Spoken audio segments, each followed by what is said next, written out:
जब मेरी शादी हुई तब मुझे लगा था कि मेरी जिंदगी पूरी हो गई है। पति प्यार करने वाला था, ससुराल वाले इज्जत देने वाले थे और घर में शांति थी। लेकिन 2 साल बीतने के बाद जब मेरी गोद सूनी रही, तब एहसास हुआ कि औरत की पहचान सिर्फ उसके नाम या रिश्ते से नहीं, उसकी ममता से होती है। हर महीना, हर व्रत, हर दवा, हर पूजा, सब बेअसर। हर बार उम्मीद लगती, हर बार टूट जाती। लोग अजीब निगाहों से देखने लगे थे। मेरी सास चुप रहती थी, लेकिन उनकी आंखों में ऐसे सवाल उभरने लगे थे जिनके जवाब मेरे पास नहीं थे। फिर एक दिन मेरे मन में एक विचार आया, और शायद वही मेरी जिंदगी का सबसे बड़ा फैसला बन गया। अगर मैं अपनी मौसेरी बहन को इस घर में ले आऊं, ये ख्याल मेरे मन में बार बार आने लगा। मीरा मेरी मौसी की बेटी थी, मुझसे छोटी, सरल स्वभाव की, मेरी हर बात मानती थी। मैंने सोचा अगर वो मेरी देवरानी बन जाए तो हमेशा मेरे नियंत्रण में रहेगी। मैं पहले ही उसे अपने देवर के लिए पसंद कर चुकी थी। किसी तरह सास को भी मना लिया। शादी की तैयारियां हुई। मैं खुद उसकी मेहंदी में उसे सजा रही थी। उसकी आंखों में संकोच था और मेरे दिल में संतोष। खुश हो ना मीरा? मैंने पूछा। उसने नजरें झुकाकर कहा, जब आपने चुना है तो खुशी क्यों ना हो। मुझे लगा जैसे मैं कोई चाल जीत गई हूँ, जैसे मैंने अपने ससुराल में एक ऐसा मोहरा बिठा दिया है जो हमेशा मेरे इशारों पर चलेगा। मगर मुझे क्या पता था कि मैं जिसे ला रही हूँ वही मेरा सब कुछ मुझसे छीन लेगी। मीरा की शादी मेरे देवर से हो गई। वो घर में आई, सबने उसे हाथों हाथ लिया। वो शांत, आज्ञाकारी और सबकी सेवा में लगी रहती थी। लेकिन असली इम्तिहान तो अब आने वाला था। शादी के कुछ ही महीनों में वो गर्भवती हो गई। मेरी तो जैसे दुनिया थम गई। पूरे घर में खुशियां छा गईं। सास ने मिठाइयां बांटी, देवर ने मंदिर में पूजा रखवाई और मेरे पति ने तो उसे उपहार दिलवाए। और मैं बस एक कोने में बैठी सब देखती रही। बधाई हो नम्रता, अब तुम मौसी बनने वाली हो, पड़ोसन ने चहकते हुए कहा। मेरे होठों पर मुस्कान थी, लेकिन दिल में आग लगी थी। पति ने कहा, देखो नम्रता, भगवान की मर्जी है, कल तुम्हें भी खुशखबरी मिलेगी। मीरा तो रोज तुम्हारे लिए प्रार्थना करती है। वो सच में करती थी। अक्सर मेरे पास आकर कहती, दीदी, मैं रोज आपके लिए भगवान से मांगती हूँ कि आप माँ बने। लेकिन अब उसकी हर बात मुझे बनावट वाली लगने लगी थी। उसकी हमदर्दी भी मुझे ताना लगने लगी। फिर वो दिन आया, मीरा को बेटा हुआ। घर में जैसे कोई उत्सव चल रहा हो। हर तरफ लोग खुद को दादी, नानी, चाची कहने लगे। सास ने सोने की चूड़ी दी, देवर ने 3 दिन तक मिठाई बंटवाई, और मैं कमरे में अकेली बैठी सोच रही थी, क्या मैं सच में किसी पाप की सजा भुगत रही हूँ।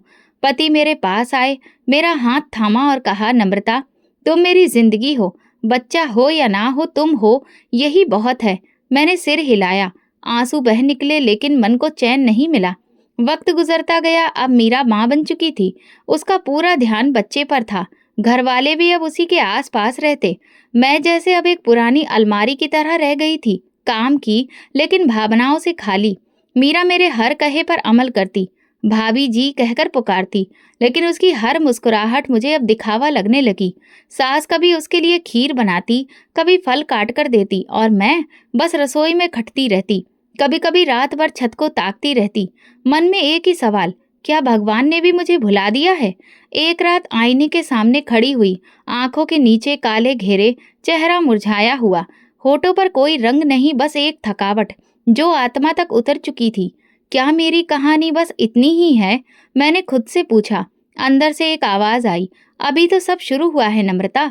मुझे नहीं पता था ये आगाज था या अंजाम, लेकिन मैं जान चुकी थी कि अब मीरा सिर्फ मेरी देवरानी नहीं, मेरी चुनौती बन चुकी है। अब मैं उसे देखकर अपनी हार महसूस करती थी।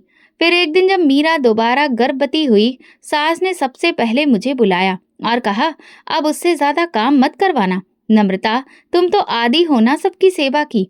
अब घर का सारा काम तुम संभाल लो। मीरा को आराम चाहिए, जैसे मैं कोई पुरानी मशीन हूँ और वो नई कीमती चीज।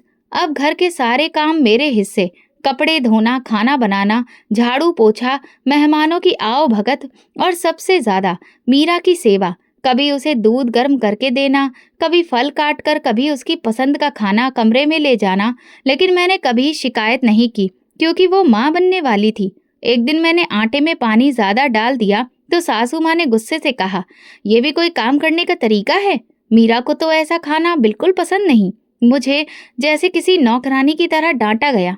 मैं चुपचाप दोबारा आटा गूंथने लगी। मीरा ने मेरी तरफ देखा, शायद कुछ कहना चाहा, लेकिन वो चुप ही रही। मुझे याद है 2 महीने पहले मैंने एक डॉक्टर से सलाह ली थी। काफी उम्मीद दिलाई गई थी, लेकिन जब रिपोर्ट्स आई तो वही जवाब मिला, अभी कोई खास सुधार नहीं है, इलाज जारी रखें। घर में किसी ने नहीं पूछा कि रिपोर्ट क्या आई, लेकिन मीरा की हर जांच रिपोर्ट पर सब ऐसे खुश होते जैसे लॉटरी लग गई हो। एक दिन सुबह मीरा को उल्टी हुई तो सासू माँ ने तुरंत मेरे हाथ से नाश्ता छीन लिया और जमीन पर रखकर कहा, जा, क्या कर रही है, जल्दी कर, इस थाली को लेकर जा। मैं खुद नाश्ता कर रही थी। मैंने धीमे स्वर में कहा, अम्मा, मैं नाश्ता कर रही थी। अरे, नाश्ता तो रोज होता है, वो बेचारी माँ बनने वाली है, उसका ख्याल पहले करो। उन्होंने बात बीच में ही काट दी। मैंने वो नाश्ता वहीं छोड़ दिया और मीरा के कमरे की ओर बढ़ गई। एक दिन मेरी बचपन की सहेली अनीता आई। काफी दिनों बाद मिलना हुआ। बातों बातों में उसने पूछा, नम्रता, तुम तो पहले बहुत चमकती थी, अब इतनी बुझी बुझी क्यों लगती हो? मैंने जबरदस्ती हंसी लाकर कहा, बस घर के काम बहुत बढ़ गए हैं, वक्त ही नहीं मिलता। उसी वक्त मीरा आई, साफ कपड़ों में मुस्कुराती हुई। उसके पीछे सासू माँ थी। अनीता ने हैरत से पूछा, ये कौन है? बहुत प्यारी लग रही है। मैंने पत्थर पर दिल रखकर कहा, मेरी देवरानी है। अरे वाह, बहुत भाग्यशाली लगती है। अनीता ने तारीफ की। मैंने नजरें झुका ली। मेरे पति रोज शाम को मीरा के पास बैठते, उसके होने वाले बच्चे की बात करते। मैं कमरे के बाहर खड़ी सब सुनती। एक रात मीरा ने कहा, भैया, अगर लड़की हुई तो क्या नाम रखेंगे? पति ने हंसते हुए कहा, आर्या या फिर सिया, लेकिन दिल तो बेटे पर है। मेरा दिल चाहा जमीन फट जाए और मैं उसमें समा जाऊं।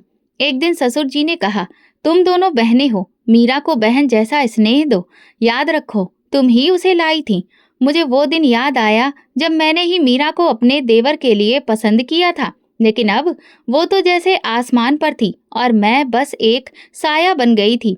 मीरा कभी कभी मुझसे बात करने की कोशिश करती, जैसे अब भी वो मुझसे जुड़ी रहना चाहती हो, लेकिन मैं उसमें वो मासूमियत खोजती जो शायद कभी थी ही नहीं, या शायद अब मैं देखना नहीं चाहती थी। एक दिन मीरा ने मुझे एक छोटा सा पैकेट दिया, एक माला। ये क्या है? मैंने पूछा। जप करने वाली माला है, आप भी भजन किया करें, वो बोली। मैंने वो माला पकड़ ली, लेकिन खोलने का मन नहीं हुआ, जैसे किसी ने मुझे दान दिया हो। अब घर का हर रिश्ता बदल चुका था। मैं सिर्फ काम करने वाली भाभी रह गई थी। मीरा अब घर की रौनक थी, उम्मीद और आशीर्वादों का केंद्र। जब मीरा को अस्पताल ले जाया गया तो पूरा घर जैसे त्योहार की तैयारी में जुट गया। सासू माँ ने रसोई की पूरी कमान संभाल ली, ससुर जी ने मेहमानों की सूची बनाई और मेरे पति दिन में कई बार अस्पताल के चक्कर लगा रहे थे। मैं घर में अकेले सारे काम निपटा रही थी, जैसे ये अवसर मेरी जिंदगी से बिल्कुल परे हो। शाम को देवर की कॉल आई, भाभी बेटा हुआ है। मैंने मोबाइल का स्क्रीन देखा और एक पल के लिए दिल की धड़कन थम गई। उसकी आवाज में खुशी, गर्व और एक विशेष प्रकार का अधिकार था। बधाई हो, मैंने कम शब्दों में कहा। माँ को बता देना, मैं मीरा के साथ हूँ, सब ठीक है। फोन बंद हुआ और मैंने सासू माँ को जाकर बताया। उन्होंने भगवान का धन्यवाद किया, माथा टेका और मुझसे कहा, नम्रता, गुड़ गर्म कर दे, बनवा ले, नाती आया है। मैं चुपचाप खड़ी रही। थोड़ी देर में घर के दरवाजे पर रिश्तेदार आने लगे, कोई मिठाई लेकर, कोई उपहार, कोई आशीर्वाद। वाह, मीरा तो बड़ी किस्मत वाली निकली, दूसरा बच्चा भी बेटा। नम्रता, तुमने सचमुच अच्छा काम किया जो उसे इस घर में लाई।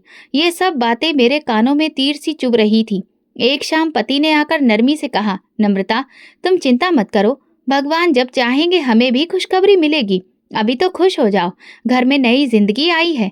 मैंने नजरें फेर ली। वो जानते थे मैं क्या महसूस कर रही हूँ, लेकिन उनके पास शब्द नहीं थे।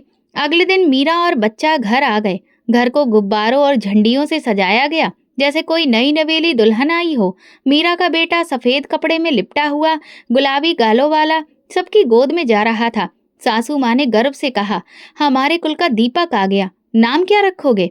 किसी ने पूछा। देवर ने खुशी से कहा, रोहित। मैंने एक कोने से ये सब सुना। रोहित, वो नाम जो मैंने अपनी दुआओं में संजोया था। अगर मेरा बेटा होता। अगली सुबह मैंने मीरा के कमरे का दरवाजा खटखटाया।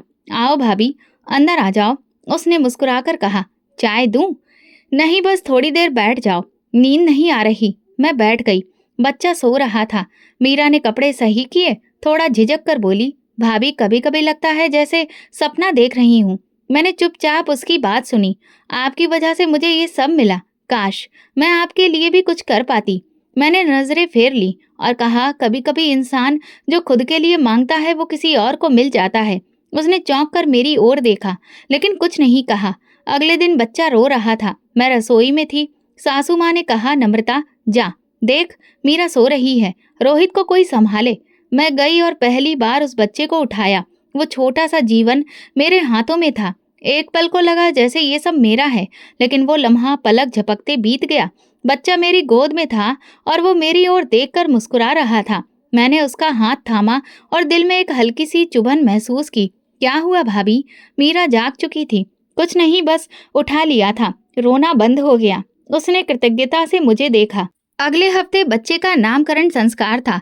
घर में धूम थी, भंडारा, ढोलक, मेहमानों की भीड़, उपहारों की भरमार। मैं हर जगह काम कर रही थी, लेकिन किसी ने मेरे कपड़ों, चेहरे या मेरे अस्तित्व को एक बार भी नहीं देखा। रात को मीरा थक चुकी थी। सासू माँ ने कहा, नम्रता बच्चा थोड़ी देर संभाल लो, मीरा आराम कर ले। मैंने उसे गोद में लिया और अपने कमरे में आ गई। बच्चा सो रहा था। मैं उसकी ओर देखती रही, आंखों में आंसू भर आए। हाथ उसके चेहरे पर फेरा, फिर फौरन हटा लिया। तू मेरा क्यों नहीं है? मैंने धीमे से कहा। दरवाजे पर दस्तक हुई। मीरा आई। भाभी आपने कुछ खाया? सब नीचे हैं, आप भी आ जाइए, मुझे नींद आ रही है, मैंने कहा और उसे बच्चा देकर दरवाजा बंद कर दिया। पहली बार दिल में जो चुभन थी वो अब नफरत बन चुकी थी। मैं सोचने लगी, ये खुश क्यों है? उसे इतना सब कुछ क्यों मिला? वो सवाल जो पहले सिर्फ शिकायत था, अब आरोप बन चुका था। रोहित के आने के बाद मीरा में कुछ नहीं बदला। वो पहले जैसी ही सबके साथ विनम्रता से बात करती, थोड़ा बहुत काम भी करती, लेकिन अब वो माँ थी और मैं बस एक साया। रोहित अभी 1.5 साल का ही हुआ था कि मीरा फिर से गर्भवती हो गई। ये खबर मुझे मेरी सास ने दी।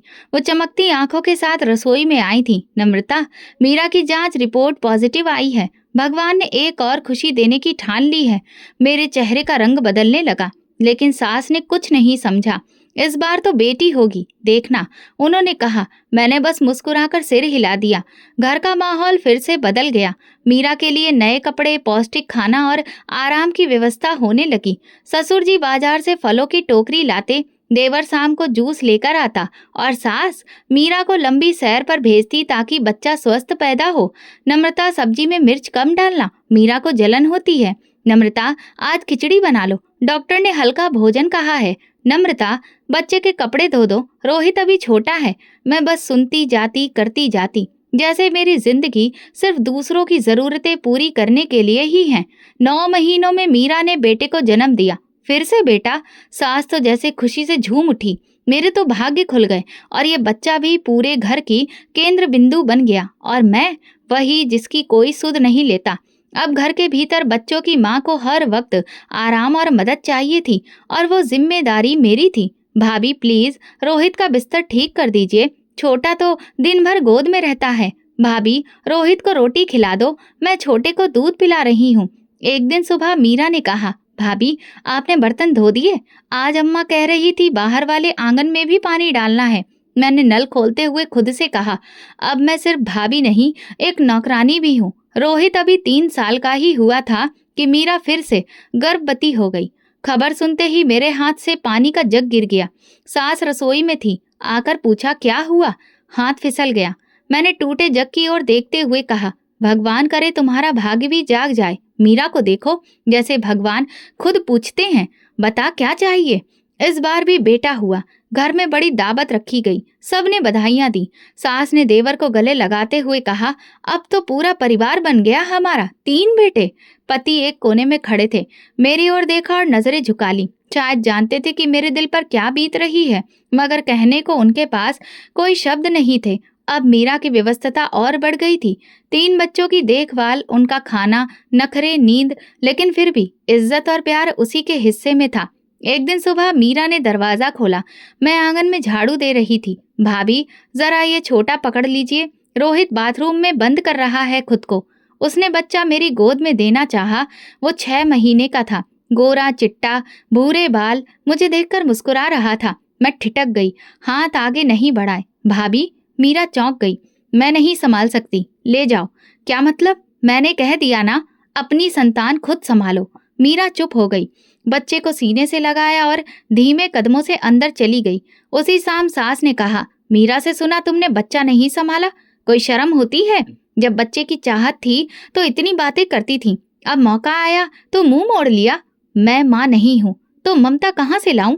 मैंने थकान भरे लहजे में कहा।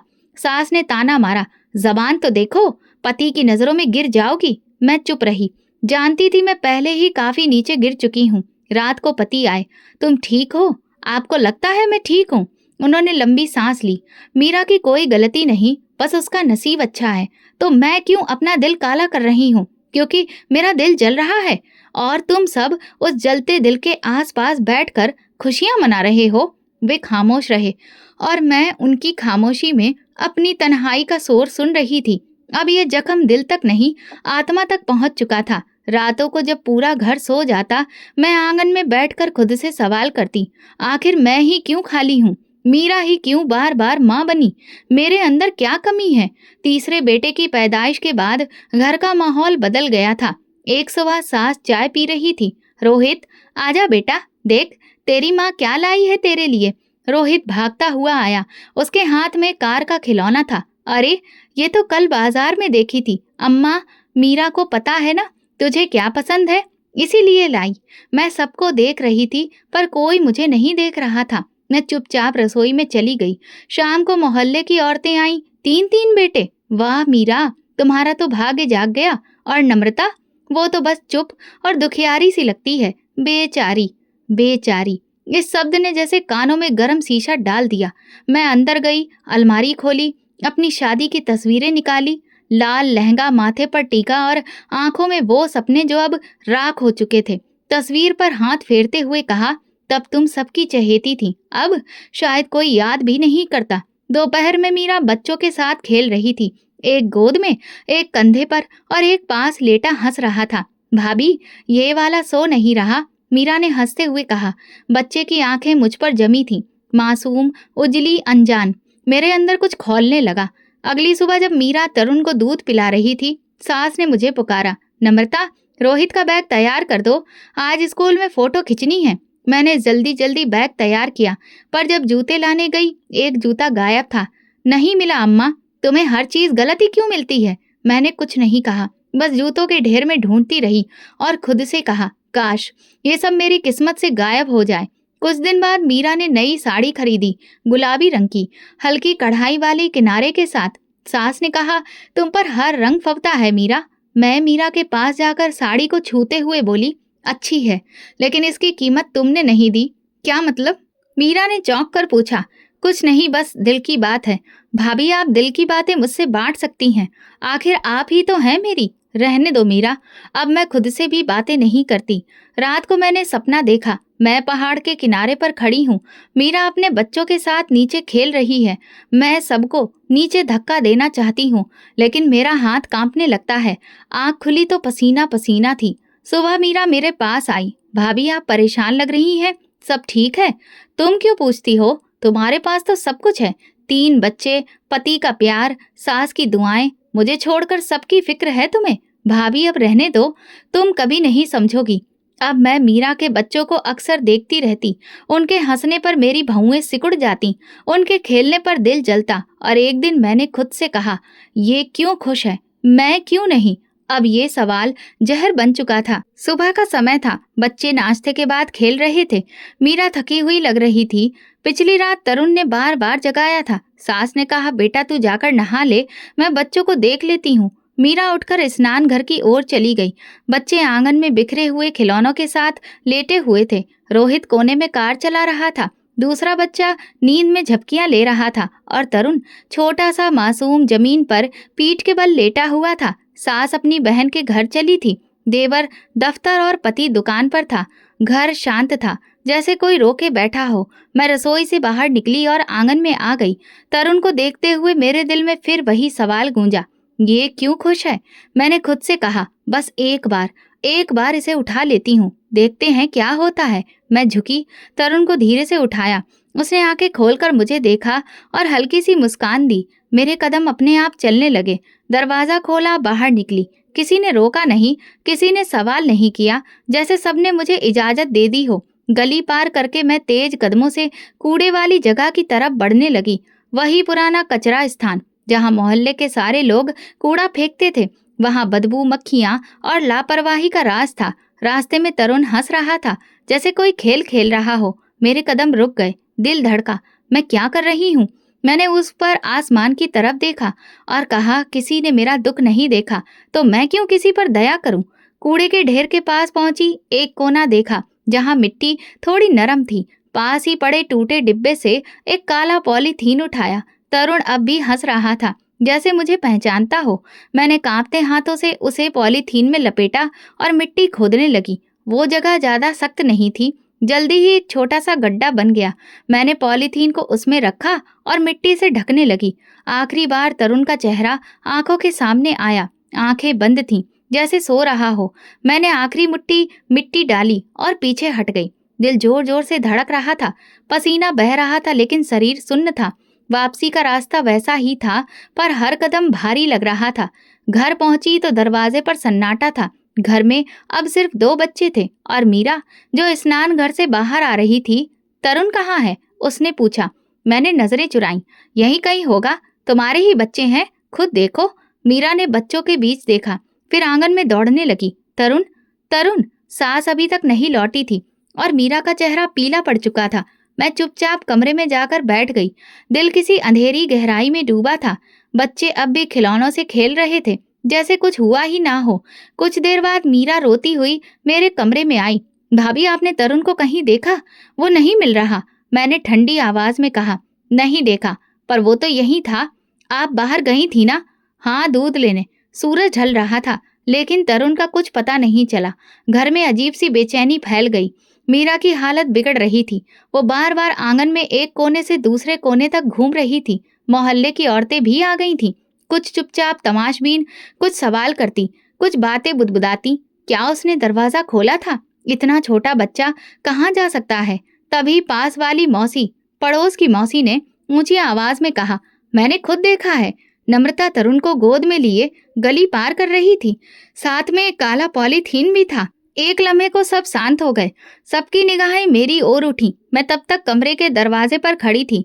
सास मेरी तरफ बढ़ी। नम्रता, क्या ये सच है?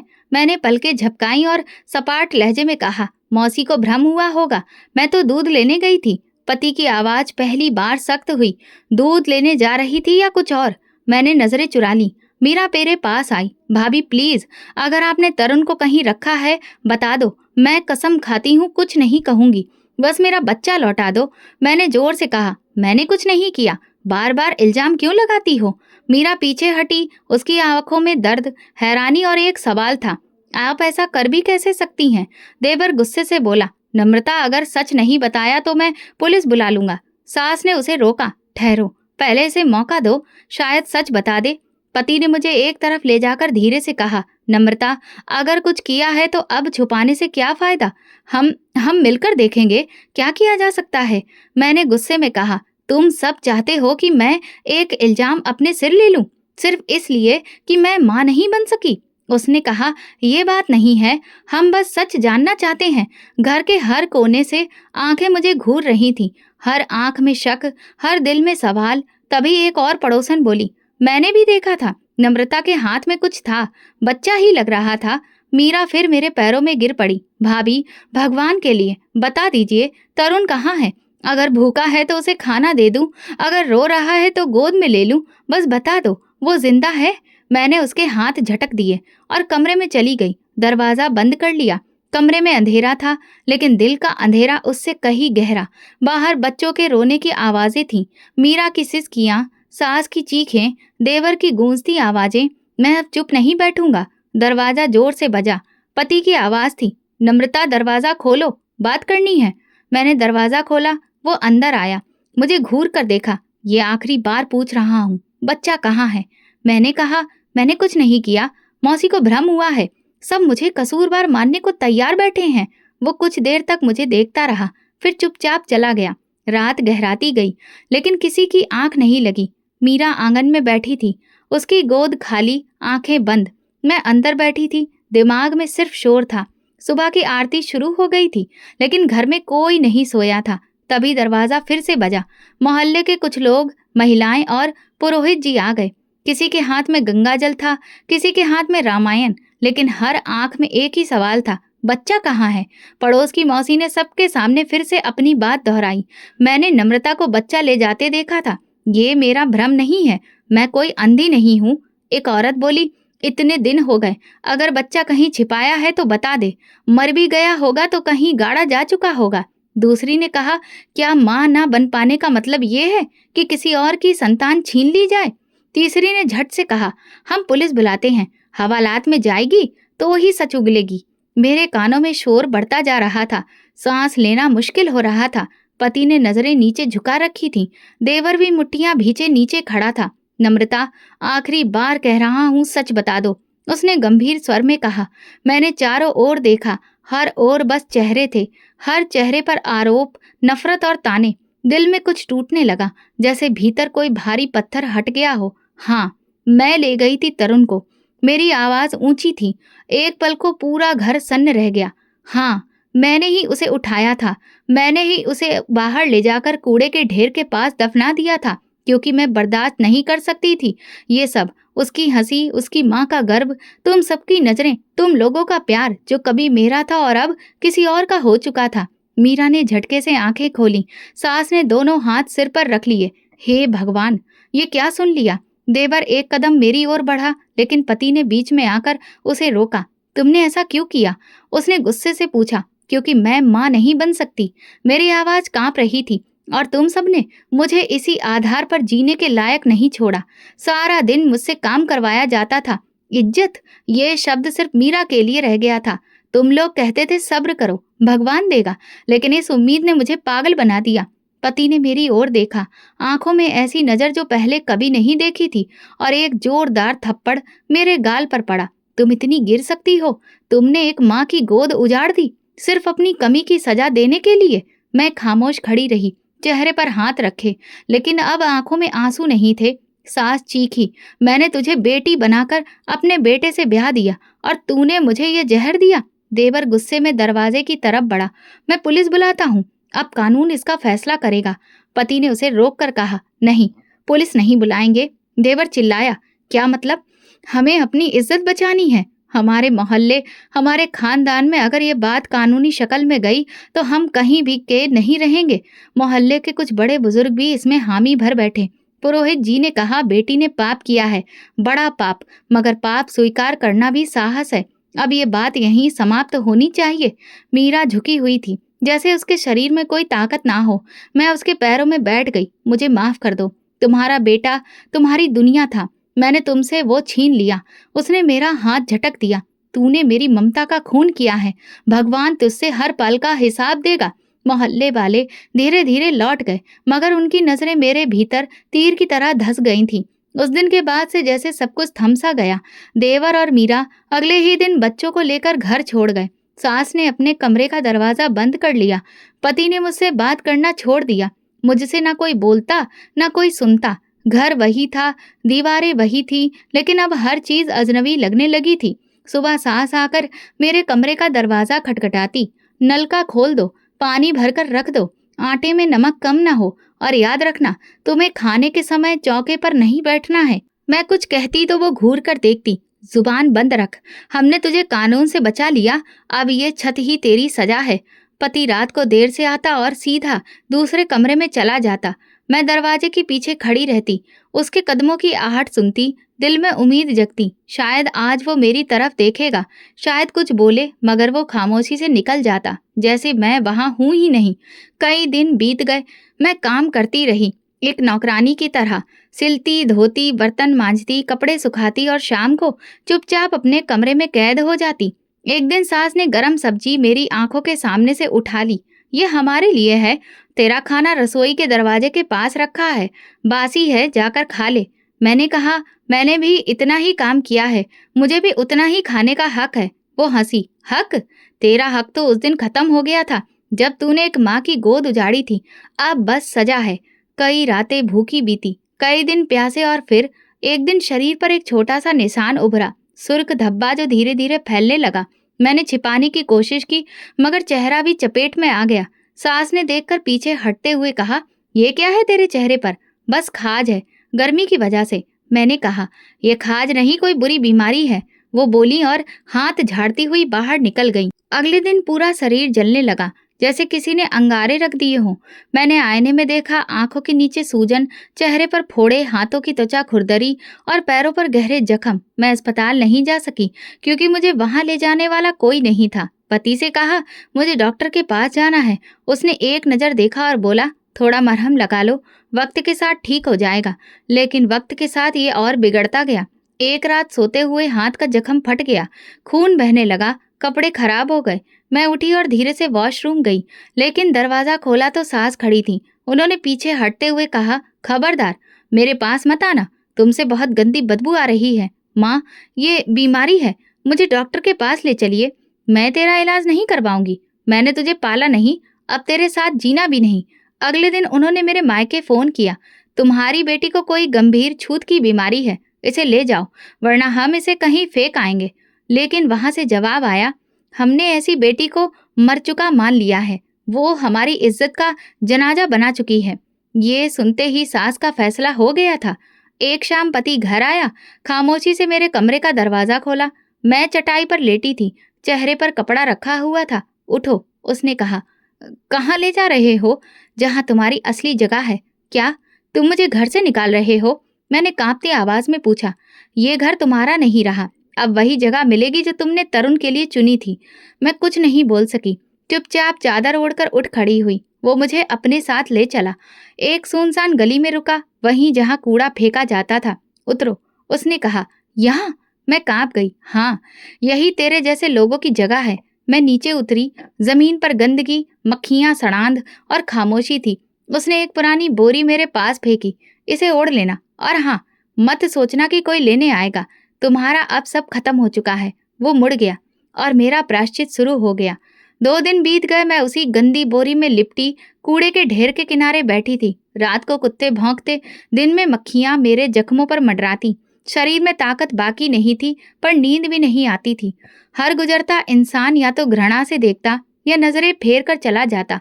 कुछ तो थूकते भी थे। एक नौजवान बोला, यही है वो जिसने बच्चे को मार दिया था, अब खुद उसी कचरे में पड़ी है। एक दिन एक छोटा लड़का आया, शायद मजदूर का बेटा। हाथ में पॉलीथीन थी, उसमें बचा हुआ खाना। उसने मुझे देखा और कुछ पल रुका। खाना खाओगी? उसने पूछा। मैंने हाँ में सिर हिलाया। वो चुपचाप खाना मेरे पास रख गया। मैंने पहला निवाला लिया और मेरी आंखों से बेइख्तियार आंसू बहने लगे। हे भगवान, तूने ये दिन भी दिखाया। उस रात चांद कुछ धुंधला सा था, जैसे वो भी मुझसे नजरें चुरा रहा हो। मैंने आसमान की ओर देखा और बुदबुदाई, हे प्रभु, अगर तेरे पास माफी है तो दे दे, नहीं है तो मौत दे दे। मैं जमीन पर लेट गई और वो दिन याद करने लगी जब मैंने तरुण की मासूम मुस्कान को अनदेखा करके उसे कचरे में दफना दिया था। उसका चेहरा बार बार आंखों के सामने आता रहा। तरुण, अगर मैं तुम्हें वापस ला सकती तो जरूर लाती। मैं सिर पकड़कर रोने लगी। अगली सुबह जब सूरज निकला तो कुछ दूरी पर एक बच्चा दिखा। 2 साल का रहा होगा, हाथ में नीला पॉलीथीन जिसमें प्लास्टिक के टुकड़े थे। वो हंसता हुआ मेरी तरफ आ रहा था। अचानक मेरे सामने आ खड़ा हुआ। मैंने उसके चेहरे की तरफ देखा और सांस अटक गई। वही आंखें, वही नाक, माथे पर हल्का सा निशान। ये तरुण था। मैं घबरा गई, खड़े होने की कोशिश की, पर पांव कांपने लगे। बच्चा मेरी ओर मुस्कुराकर बढ़ा। तभी एक जानी पहचानी आवाज सुनाई दी, तरुण, इधर आओ बेटा। मेरे सिर की नसें तन गईं। ये मीरा की आवाज थी, वही औरत जो कभी मेरे साथ एक छत के नीचे रहती थी। हाथ में पानी की बोतल, कपड़ों पर मिट्टी, पर चेहरे पर वही माँ जैसी ममता की चमक। वो मेरे पास आई, तरुण को सीने से लगाया और फिर मेरी ओर देखा। पहचाना? मेरी आवाज गले में अटक गई। मैं बस हाँ में सिर हिला सकी। ये वही है जिसे तुमने दफनाया था, लेकिन ये कैसे जिंदा है? मैंने कांपते हुए पूछा। मीरा कुछ देर मुझे देखती रही, फिर बोली, तुम्हें हैरानी हो रही है ना कि तरुण जिंदा है, लेकिन शायद इससे ज्यादा हैरानी इस बात से होगी कि हमने तुम्हें पहले क्यों नहीं बताया। मैं चुपचाप सिर झुकाकर रही, मानो कह रही हूँ, हाँ, मुझे जानना है। मीरा ने तरुण के बालों में हाथ फेरते हुए कहा, जिस दिन तुम इसे यहाँ छोड़कर गई थी, भगवान ने इसकी रक्षा की। वो फकीर जो कचरे के पास बैठा रहता है, उसने तुम्हें जाते देखा। तुम्हारे जाने के बाद उसने पॉलीथीन में हलचल देखी। उसने किसी को बताया नहीं, चुपचाप बच्चे को उठाया और नजदीकी अस्पताल ले गया। कई दिन तरुण इलाज में रहा, ना रोता था, ना बोलता, बस आंखें खोलकर देखता रहता। मीरा बोलती रही और मेरी आंखों से आंसू बहते रहे। हमें तुम पर शक हुआ था, पूछा, मिन्नतें की, पर तुम चुप रही। फिर वो फकीर इधर उधर लोगों से तस्वीरें दिखाता फिरा। तभी मेरे पति के दोस्त ने तरुण को पहचान लिया और तुम अस्पताल पहुंच गई। मैंने धीरे से कहा, हाँ, और जैसे जिंदगी लौट आई। मैंने दोनों हाथों से चेहरा ढककर रोने लगी। पर तुमने मुझे क्यों नहीं बताया? मैं हर पल मर रही थी, खुद को हत्यारिन समझती रही। मीरा का लहजा सख्त हो गया, क्योंकि हमें अब भी तुमसे डर था। डर? मैं तो मर चुकी हूँ, तुम्हारे घर से निकाले जाने के दिन से। नम्रता, तुम जिंदा हो, और अगर कोई जिंदा इंसान अपने भीतर घृणा और क्रोध लिए जिए तो वो एक मुर्दे से भी ज्यादा खतरनाक हो सकता है। मेरे पास कहने को कुछ नहीं था, सच तो यही था। अगर मुझे दोबारा मौका मिलता, शायद मैं फिर वही करती, क्योंकि उस वक्त मेरा दिल पत्थर हो चुका था। मीरा ने तरुण को जमीन पर खड़ा किया। वो लड़खड़ाते हुए चलने लगा। मैंने उसे देखते हुए कहा, अब वो ठीक है? किसी चोट का निशान नहीं, बस एक पहचान बाकी है जो तुमने दी। मीरा ने तरुण की आस्तीन ऊपर की, जहां एक हल्का सा जख्म का निशान था। मैं ये जीवन भर नहीं भूल पाऊंगी, मैंने सिर झुकाकर कहा। मीरा बोली, हम भी नहीं भूलेंगे, लेकिन हमने तुम्हें जीने दिया। अगर चाहते तो उसी वक्त पुलिस को सूचना दे सकते थे, तो क्यों नहीं दी? मैंने पूछा। क्योंकि तुम्हें कानून से सजा दिलाकर हम खुद भी दुख में डूब जाते। हमने तुम्हें भगवान के हवाले किया और हमें विश्वास था कि भगवान भी तुम्हें वही दुख देंगे जो तुमने हमें दिया। तरुण दोबारा मेरे पास आया, मेरे कपड़े खींचे। मैंने झुककर उसका हाथ थामा। वो मासूम आंखों से मुझे देख रहा था, जैसे कुछ भी याद नहीं हो। मैंने हिचकियों में कहा, क्या ये मुझे माफ करेगा? मीरा बोली, वक्त के साथ माफ कर देगा, लेकिन तुम्हें खुद को माफ करना आना चाहिए। मैंने आसमान की ओर देखा। चेहरा धूप में तप रहा था, शरीर बदबू में डूबा हुआ, लेकिन दिल में एक चमत्कार उतर चुका था। ये बच्चा मेरी क्षमा की एक उम्मीद है। मीरा ने तरुण का हाथ पकड़ा, पीछे हटी और फिर कहा, अब हम यहाँ नहीं रहते। एक साधु के जरिए पता चला कि तुम यहाँ गिरी पड़ी हो। सोचा तुम्हें सच्चाई बता दूं, ताकि तुम्हारा इंतजार खत्म हो जाए। अब क्या तुम मुझे छोड़कर चली जाओगी? मैंने पूछा। हाँ, उसने कहा, लेकिन अब तुम अकेली नहीं हो। तुम्हारे पाप का आईना तुम्हारे सामने है। रोज तुम्हें ये याद दिलाने के लिए कि इंसान बनने में पूरी उम्र लग जाती है और राक्षस बनने में बस एक गलत फैसला। मीरा मुड़ी, तरुण की उंगली थमाई और चल दी। मैं देर तक उनके पीछे देखती रही। एक तरफ मेरा अपराध, दूसरी तरफ उस अपराध की माफी का संकेत। शायद भगवान ने मुझे तुरंत सजा दी थी, लेकिन साथ ही चमत्कार भी दिखाया था। मीरा के जाने के बाद मैं वहीं बैठी रही, वही बोरी, वही गंदगी, मगर आज मेरे भीतर कुछ अलग था। तरुण के जीवित होने की खबर ने जैसे कोई बंद दरवाजा खोल दिया था, जो बरसों से भीतर बंद था। मैंने कई बार खुद से कहा था कि मर जाना बेहतर है, लेकिन पहली बार लगा कि शायद जिंदा रहना सजा नहीं बल्कि एक मौका है। दूसरे दिन सुबह एक बूढ़ी सी आवाज सुनाई दी, बेटी, रोटी खाएगी? भिखारी हाथ में एक रोटी और प्लास्टिक का जग लिए मेरे सामने खड़ा था। धूप में उसकी चमड़ी झुलस चुकी थी, लेकिन चेहरे पर एक अजीब सी ममता थी। वही भिखारी जिसने तरुण को बचाया था। मैंने आंखें नीचे कर ली। तुमने मुझे बचाया या मेरे अपराध को उजागर किया? मैंने पूछा। वो मुस्कुराया। जो आंखों के सामने हो उसे अनदेखा नहीं किया जा सकता। और बच्चा था, मासूम था। मैंने हाथ जोड़ दिए। मुझे अपने साथ रख लो, मैं अब और कुछ नहीं मांगती, सिर्फ रोटी और एक छत। उसने कहा, जो इंसान अपने पाप को स्वीकार कर ले वो मेरे साथ भी रह सकता है। और हाँ, पश्चाताप के बाद की जिंदगी सबसे बड़ी पूजा होती है। इस तरह मैं उस भिखारी के साथ रहने लगी। वो कचरा चुनता, बचा हुआ खाना बांटता और कभी कभी बीमारों की देखभाल करता। मैं भी उसके साथ बाहर चौक, अस्पताल के बाहर और फुटपाथों पर घूमती। जहां वो जाता मैं साथ होती। मैं लोगों से नजरें चुराती, मगर भिखारी कहता, दूसरों की नजरों से ज्यादा जरूरी है तुम्हारी अपनी नजर, जो तुम्हें आईने में देखती है। एक दिन तरुण फिर दिखा। वो अपनी माँ का हाथ पकड़े नाले के पास खड़ा था। मुझे देखकर दौड़ा। तुम वही हो ना जिसने मुझे ढांप रखा था? उसने मासूमियत से पूछा। क्या मतलब? मैंने हैरानी से पूछा। उसने कहा, माँ बताती है कि एक बार मैं जमीन में छुप गया था, फिर एक देवी आई और मुझे बाहर निकाला।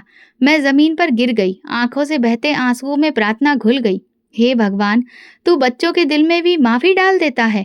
मीरा भी पास आ गई। उसने तरुण को पीछे किया और मुझे देखा।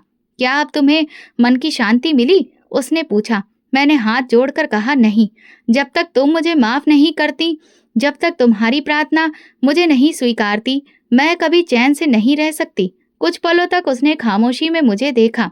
तरुण पीछे से बोला, माँ, मदद करना अच्छी बात होती है ना? मीरा ने उसके सिर पर हाथ रखा, फिर मेरी तरफ देखा। तुमने मेरी गोद उजाड़ी, मैंने तुम्हें भगवान के हवाले कर दिया, लेकिन ये बच्चा कह रहा है तो मैं मान लेती हूँ। मैं तुम्हें माफ करती हूँ। मैं वहीं जमीन पर पेट के बल गिर गई। हे ईश्वर, ये इंसानों की माफी है, अब तू भी मुझे माफ कर दे। भिखारी ने मेरे पेट पर हाथ रखा। अब तेरी जिंदगी का दूसरा हिस्सा शुरू हुआ है, वो हिस्सा जो अब किसी और के लिए जिया जाएगा। कई महीने बीत गए। मैं अब लोगों के घरों से बचा हुआ खाना इकट्ठा करती, जरूरतमंदों में बांटती, बीमारों को अस्पताल पहुंचाती। जिन माँ बाप के बच्चे खो जाते, मैं उनके साथ मिलकर ढूंढने में मदद करती। जहाँ भी कोई बच्चा रोता दिखता, मैं उसके पास जाकर पूछती, माँ कहाँ है? मेरे हाथ अब भी घाव से भरे थे, लेकिन दिल हल्का होता जा रहा था। हर दिन हर रात मैं बस एक ही प्रार्थना करती, हे भगवान, मेरे अपराध का बोझ अब हल्का कर दे। एक दिन भिखारी ने कहा, नम्रता, तूने जो सच कबूल किया वही तेरी माफी का पहला कष्ट था। अब तेरा रास्ता लंबा है, लेकिन अंधकार नहीं है। मैंने हंसते हुए कहा, कभी कभी लगता है मैं मर चुकी हूँ और ये जिंदगी मृत्यु के बाद की है। वो बोला, ऐसी जिंदगी जिसमें पश्चाताप हो वही असली जीवन है, बाकी तो सिर्फ सांसें थी। एक दिन तरुण मेरे पास एक कागज लेकर आया। उस पर उसकी तोतली लिखावट में लिखा था, माफ करना अच्छी बात है। मैंने उस कागज को सीने से लगा लिया। रात को चांद की रोशनी में भिखारी के पास बैठी मैंने आसमान की ओर देखा और धीमे से खुद से कहा, मैं शायद इंसानों से माफी पा चुकी हूँ, मगर अपने ईश्वर से अभी भी शर्मिंदा हूँ। ईर्ष्या इंसान को अंधा कर देती है, मगर सच्चाई स्वीकार करना मुक्ति की पहली सीढ़ी है। अपराध चाहे जितना भी बड़ा हो, पश्चाताप और माफी से दिल का घाव भर सकता है, अगर नीयत सच्ची हो। तो दोस्तों, अगर आपको हमारी कहानी पसंद आई हो तो कमेंट करके ज़रूर बताएं। वीडियो को लाइक करें और ज़्यादा से ज़्यादा शेयर करें। अगर आप चैनल पर नए हैं तो सब्सक्राइब जरूर करें और नोटिफिकेशन बेल दबाएं ताकि अगली अपडेट सबसे पहले आपको मिले। धन्यवाद।